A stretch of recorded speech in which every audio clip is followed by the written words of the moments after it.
The Christ of the Covenant Session 27 诸约中的基督第27讲 Noah, the Covenant of Preservation 挪亚保存性命的约 We continue at page 113第113页 A third principle inherent in the establishment of the covenant with Noah 上帝与挪亚所立的约里面本质上还有第三个原则 relates to God's intention to deal with families in his covenant relationships. 这个是与上帝的心意有关。上帝的心意就是在他的立约守约的关系里面是一家一家人这样子对待的。God will destroy all the earth. 上帝要毁灭全世界。But to Noah, God says. 但是对挪亚呢，上帝是这样说的 Genesis 6:18 创世纪第6章18节我却要与你立约你同你的妻与儿子儿妇都要进入方舟创世纪6章18节 The repetition of this theme of God's dealing with the family of Noah throughout the narrative 这个主题是不断重复的就是在整个挪亚的故事的记载里面上帝是对待挪亚全家的 indicates 这个就指出 the significance of the concept for the Noahic covenant 这个概念就上帝对待全家对挪亚之约是多么的重要 Footnote number 9第9号的注脚参考创世纪第7章第1节创世纪第7章第7节创世纪第7章13节创世纪第7章23节8章16节8章18节9章9节和9章12节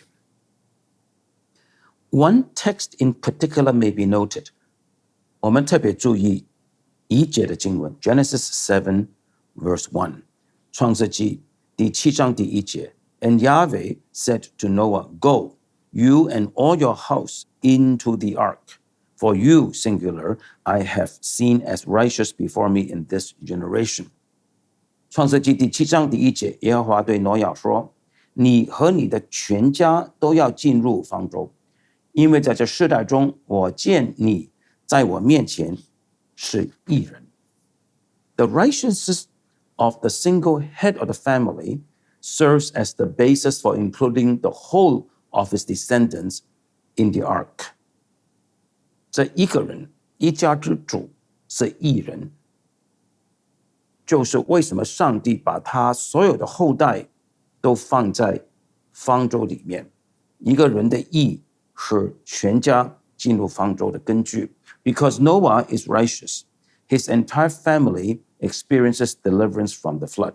因为挪亚是义人他全家都经历到从洪水被拯救了 Number 4, fourthly 第四个原则 The covenant with Noah primarily may be characterized as the covenant of preservation 上帝与挪亚所立的约主要的本质是保存性命的约 This dimension of the Noahic covenant becomes evident in God's response to Noah's thank offering after the flood waters have subsided.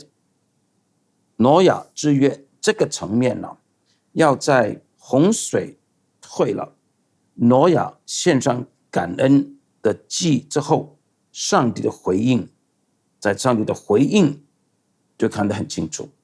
Genesis 8:20-22，创世纪第8章20到22节，我们就不读英文了。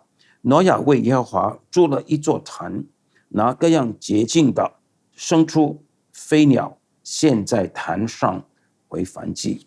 耶和华闻那馨香之气，就心里说：我不再因人的缘故咒诅地，人从小时心里怀着恶念，也不再按着我才行的灭各种的活物了。下面就说呢，春夏秋冬等等就永不停息了。By this decree, God binds himself to preserve the earth in its present world order until the time of the consummation. 上帝借着这次的谕令，就自我约束，要保存地球在目前这个世界秩序中，直到历史结束的那个时候。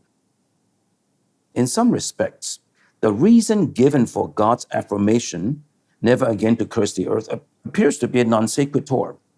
从某一个角度来看，上帝肯定永远不再咒诅大地所提出的原因，好像是一个不合逻辑的推论。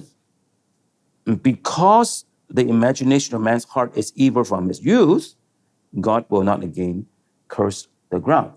因为人从小时心里怀着恶念，所以上帝以后不再咒诅大地。It might be expected that God would determine to curse the ground repeatedly because of man's persistent depravity.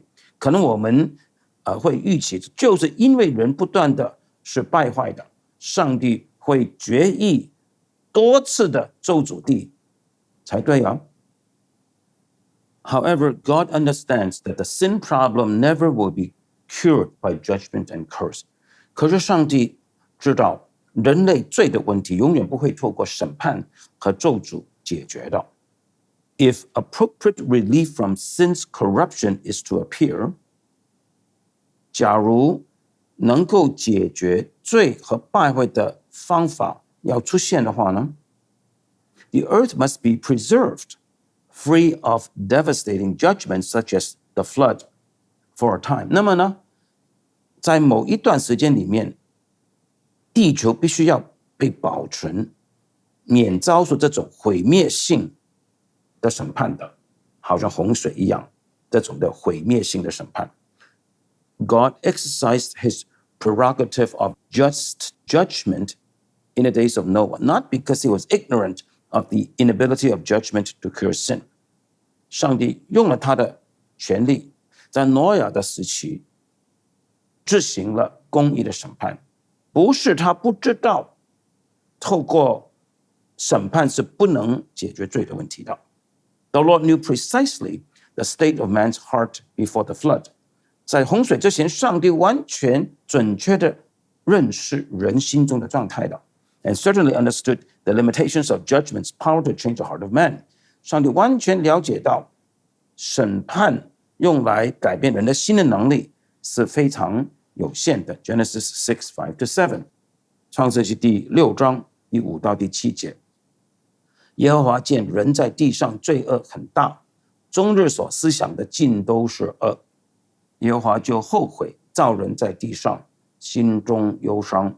耶和华说：“我要将所造的人和走兽，并昆虫，以及空中的飞鸟，都从地上除灭。” However, 但是 to provide an appropriate historical demonstration of the ultimate destiny of a world under sin, God consumed the earth with a flood. 可是上帝我也要提供一个恰当的在人类历史中的一个的显示，要说明呢，在最终的世界至终的结局是什么，要展示这件事，上帝呢就用洪水消灭了人类和世界。This cataclysmic event later became the model of God's final judgment of the earth. 在这洪水的大灾难，后来呢，就成为上帝最后审判大地的一个的模式 ，and the basis for refuting the argument of scoffers who would mock the certainty of an ultimate accounting day. 洪水呢，就成为驳斥那些嘲笑至终有一天要算账审判的日子必定要来到那些人，驳斥他们的一个的论点。Refer to 2 Peter 3:4-6， 参考彼得后书第3章第4到6节。主要降临的应许在哪里呢？这些人这样说，因为从列祖睡了以来，万物与起初创造的时候仍是一样。他们故意忘记从太古凭上帝的命有了天，并从水而出，借水而成的地，故此当时的世界被水淹没，就消灭了。The divine dealing with man after the flood must be viewed with this overall perspective in mind. 当我们要了解到上帝在洪水之后如何处理人，我们必须要记住这个宽广的观点角度。Man is totally depraved. 人是完全堕落的 inclined toward self-destruction. 人的倾向是要消灭自己 and worthy of judgment. 人是配受上帝的审判的。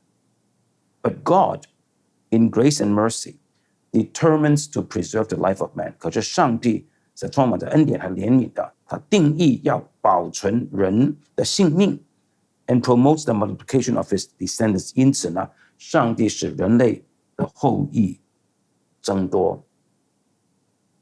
God's commitment to preserve man subsequent to the flood also becomes evident in the provisions of Genesis 9:3-6. 在创世纪第9章3到6节，上帝的安排里呢，上帝承诺保存人的性命，这是非常明显的。Genesis 9:3-6，创世纪第9章3到6节，凡活着的动物都可以做你们的食物，这一切我都赐给你们，如同菜蔬一样，唯独肉带着血，那就是它的生命，你们不可吃。流你们血害你们命的，无论是兽是人，我必讨他的罪，就是像个人的弟兄也是如此。凡流人血的，他的血也必被人所流，因为上帝造人是照自己的形象造的。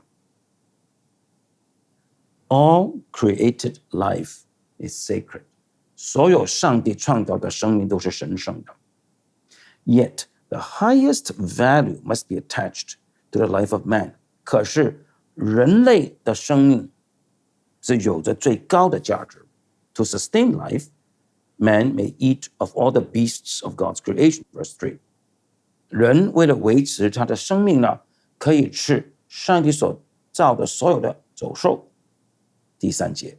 Yet reverence must be shown for the life principle of the creature symbolized by his blood. Verse 4. 可是呢，人必须要尊重所有受造物的生命原则。这个生命原则呢，是用血做象征的。参考第4节。More particularly， 更加重要的，特别是 the man or beast that commits murder stands under special sanction. Verses 5 and 6。杀人的人或者杀人的动物，有着上帝特别的处罚的。第5节跟第6节。God requires that the life of the manslayer be taken by the hand of man. 上帝要求那个杀人的人或者动物，由人的手来杀掉他。Preservation of mankind is not stated explicitly as a reason for this requirement. 这里上帝的要求呢，没有明说这个理由，没有说保存人的性命是这条规定的理由的。The reason goes deeper. 上帝的理由是更深。Because God's own image is stamped in man, the murderer must die. 因为上帝自己的形象在人身上有着他的印记，因此杀人者必须死。Yet the preservation of the race plays a major role in the legislation. 可是在这次立法里面，保存着人类这个族类的生命呢，也扮演重要的角色的。The immediately succeeding verse reiterates the early command to Noah and his family to be fruitful and multiply and fill the earth. Verse 7. 马上接下来的第7节，就重新的再说多一次，上帝吩咐挪亚和他的家人要生养众多，遍满全地。参考创世纪第9章第1节。创世纪第9章第7节说，你们要生养众多，在地上昌盛繁茂，第1节说，神赐福给挪亚和他的儿子，对他们说，你们要生养众多，遍满了地。If this divine mandate of multiplication is to be realized, 假如人要实现这个上帝的使命，要生养众多， humanity must be preserved from the murderous forces of man and beast, which so obviously are present in a depraved world. 那么人类必须要保存的，免受到人或者动物的谋杀，这种的杀人的倾向呢，很明显的在一个败坏的社会里面是存在的。The taking of the life of the manslayer enforces the sanctity of human life. 杀人者必死，就执行了人类生命是神圣的这个原则。And preserves the race for future multiplication. 也保存着人类，好叫他们在未来继续的繁殖。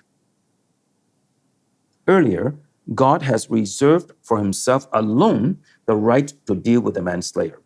在比较早的时期呢，上帝亲自的保留着权利去处理杀人者。In the case of Cain, 该隐这个个案里面呢， God spoke judgment against the one who dared touch him. Genesis 4:15. 上帝宣告他必定审判任何碰该隐的生命的人。创世纪第4章15节，耶和华对他说，凡杀该隐的必遭报7倍。耶和华就给该隐立一个记号，免得人遇见他就杀他。But now, 但是现在呢， God deliberately places the responsibility for the execution of the wrongdoer on man himself. 那上帝呢，定义或者故意的将这个执行要杀那个杀人者的责任呢，上帝故意的放在人的身上。If the degenerating character of man is to be stopped short of total self-destruction, 假如人这种的堕落的性格不至于人类完全自我消灭的话呢， adequate curbs to the advancement of wickedness must be erected. 那就必须建立一些的方法来抑制这种的邪恶的发展。In the wisdom of God, 上帝在他的智慧中这样计划。The execution of the manslayer provides a major curb to overflowing wickedness. 执行这个死刑呢，就成为一个很重要的压制的方法，好叫邪恶不至于泛滥。For the words spoken to Noah do not represent an elaborately developed theology of the role of the state, the seed concept certainly is present. 虽然上帝对挪亚所讲的话呢，并没有很细的发挥着一个政府要扮演的角色的神学，可是呢，后裔这个概念是存在着的。In effect, God institutes the temporal power of the state as his instrument in the insistent necessity of controlling evil. 事实上呢，因为人类有着一个不断必须控制邪恶的这个必须性，因此上帝设立了政府在这个世界、这个历史里的权利作为他的器皿。This power of the sword, 这个佩剑的能力 now for the first time placed in the hands of men, 现在是第一次放在人的手中 terrifies the potential evildoer and restrains his conscious activity of wickedness.